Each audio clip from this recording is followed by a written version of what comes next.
In Tanzania, primary schools are taught in Swahili, which is the national language in the country.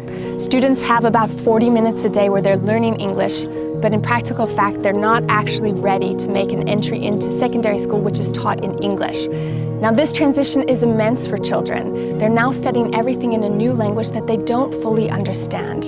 And why this is a problem is because when these kids sit down and put pen to paper and sit national exams, they don't pass. And when they don't pass, they drop out of school.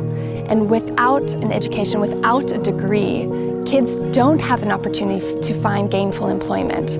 And so they might turn to things like poaching, they might turn to other activities, and they don't have the means to provide for themselves and their families.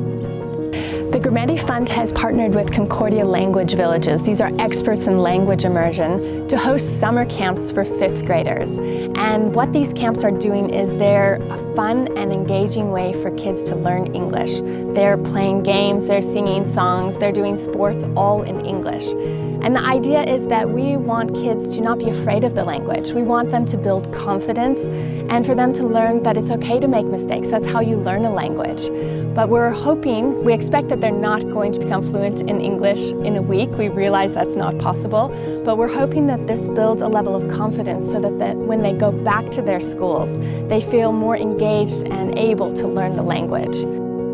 I was surprised at just some of the extreme poverty, some of the distances that they have to come in order to be able to partake in, not only in our program, but in school in general.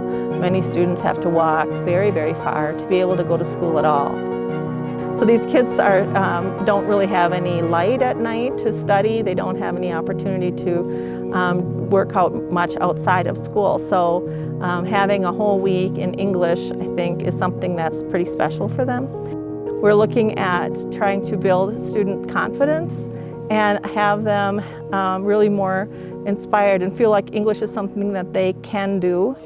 I think that active learning is an important part of what we do here at the Grumeti English Language Village. We work to teach language through songs. A lot of times it's easier to make a sentence or put two ideas together when you're singing them to a rhythm. So we're starting with children's songs like the Hokey Pokey, head and shoulders, knees and toes. So we're working on vocabulary, body parts, directional movement, but also the idea of putting together words in a string of words, making sentences. They have to work really hard to be able to get opportunities for education. They travel long distances to go to school.